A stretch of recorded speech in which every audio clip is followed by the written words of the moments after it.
నమస్తే ఫ్రెండ్స్, ఈరోజు వీడియోలో సొరకాయ కోఫ్తా కర్రీని ఎలా తయారు చేసుకోవాలో చూసేద్దామండి. చాలా డిఫరెంట్గా ఉంటుంది. ఎప్పుడు సొరకాయతో చేసుకునే కర్రీస్ కాకుండా ఒక్కసారి ఇలా ట్రై చేసి చూడండి, చాలా బాగుంటుంది. ఒక మీడియం సైజు సొరకాయని అయితే తీసుకొని బాగా శుభ్రంగా కడిగేసుకొని పైన లేయర్ను లేతగా ఉంటే అవసరం లేదండి, ముదురుగా ఉంటే కొద్దిగా లేయర్ని అయితే తీసేసుకోవాలి. ఈ తీసేసుకున్న సొరకాయను తురుముకోవాలి. ఆ తురుముకున్న దాన్ని అంతా చేత్తో గట్టిగా కొద్దిగా తీసుకొని పిండేసుకోవాలి. పిండేస్తే వాటర్ బయటకు వస్తుంది కదా, ఆ విధంగా చేసుకున్నాం కదా చేత్తో. ఇప్పుడైతే క్లాత్ తో ట్రై చేద్దాం. ఈ క్లాత్ తో ట్రై చేస్తే బాగా నీళ్ళు అనేటివి బయటకు వచ్చేస్తాయి. ఎంత నీళ్లు సొరకాయ నుంచి బయటకు వస్తాయో అప్పుడు మాత్రమే బాగా కోఫ్తాలు వస్తాయండి. ఈ సొరకాయను ఈ విధంగా పిండుకున్న తురుమునంతటిని ఒక మిక్సింగ్ బౌల్ అయితే వేసుకోవాలి. సొరకాయ పిండినాక నీళ్ళు వస్తాయి కదండి, వాటిని అయితే పడేయొద్దు, ఎందుకంటే అట్టే తాగేసేయండి. హెల్త్ బెనిఫిట్స్ సొరకాయ వాటర్లో చాలా ఉన్నాయి. ఎందుకంటే ఇప్పుడు వీడియోలో చెప్పలేను, చాలా పెద్దగా ప్రాసెస్ ఉందండి, అది వేరొక వీడియో చేస్తాను. ఇప్పుడు ఈ సొరకాయ తురుములో సన్నగా తరిగిన ఉల్లిపాయ ముక్కలు, కొన్ని పచ్చిమిరపకాయ ముక్కలు, కొద్దిగా కొత్తిమీర, 1 స్పూన్ ఫ్రెష్ అల్లం వెల్లుల్లి పేస్ట్, రుచికి తగినంత ఉప్పు, కొద్దిగా కారపొడి, 1 స్పూను ధనియాల పొడి, కొద్దిగా పసుపు, కొద్దిగా వామునైతే మనం ఎప్పుడు కూడా అరచేతిలో వేసుకొని క్రష్ చేసి వేసుకోవాలి. అప్పుడు వాము టేస్ట్ తెలుస్తుంది. ఈ విధంగా అన్నిటిని వేసుకొని ఒక్కసారి బాగా కలుపుకున్న తర్వాత కోఫ్తాలోకి మెయిన్ ఇంగ్రీడియంట్ వచ్చేసి శనగపిండి అండి. ఇదైతే ఒక 4 టేబుల్ స్పూన్లు తీసుకోవాలి.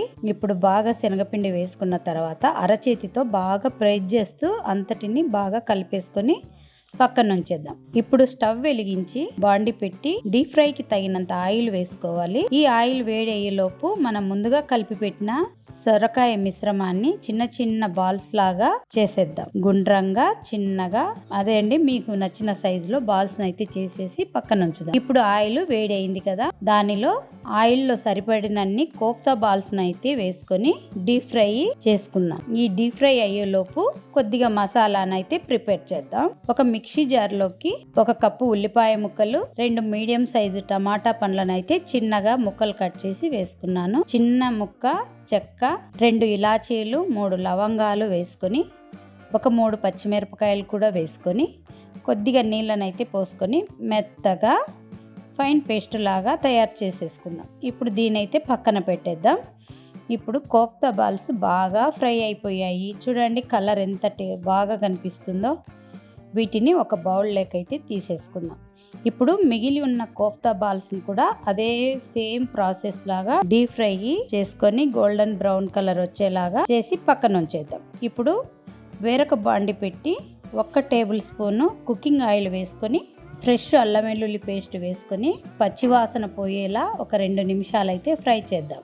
ఇప్పుడు ముందుగా మనం ప్రిపేర్ చేసి పెట్టిన మసాలా పేస్ట్ను వేసుకొని ఒకసారి అంతటిని బాగా కలుపుకొని మూత పెట్టి ఒక 10 నిమిషాలు కుక్ చేద్దాం. ఇప్పుడు ఆయిల్ బాగా సపరేట్ అయిపోయింది కదా, ఇప్పుడు కొద్దిగా ధనియాల పొడి, కారపొడి, రుచికి తగినంత ఉప్పు, పసుపు, గరం మసాలా అన్నీ వేసుకున్న తర్వాత బాగా మిక్స్ అయ్యేలా కలుపుకోవాలి. ఈ విధంగా కలుపుకున్నాక మనకు సరిపడినన్ని నీళ్ళనైతే పోసేసుకొని కొద్దిగా కరివేపాకు కూడా వేసుకొని ఒక 5 నిమిషాలు మూత పెట్టి కుక్ చేద్దాం.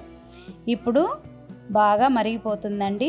మనం ముందుగా ప్రిపేర్ చేసిన కోఫ్తా బాల్స్ను ఈ మిశ్రమంలోకి వేసేసుకొని అంతటిని ఒక 2 నిమిషాలు 3 నిమిషాలు కుక్ చేసుకున్న తర్వాత చూడండి ఎంత కలర్ఫుల్గా కనిపిస్తుందో. కొద్దిగా కసూరి మేతిని, కొద్దిగా ఫ్రెష్ కొత్తిమీరను సన్నగా కట్ చేసి వేసుకోవాలి. ఇంతే అండి, రెడీ అయిపోయింది కదా సొరకాయ కోఫ్తా కర్రీ. వీటన్నిటిని ఒక సర్వింగ్ బౌల్ అయితే సర్వ్ చేసుకొని రైస్, రోటీ, చపాతీ, పూరి, పుల్కా, రాగి సంగటి, కలర్ రైస్, బిర్యానీ, ఈ విధంగా చెప్పుకుంటూ పోతే ఆ టేస్టే వేరుంటుంది. ప్రతి దాంట్లోకి సూట్ అయ్యే కర్రీ అండి. మీ అందరికైతే నచ్చింది అనుకుంటున్నా.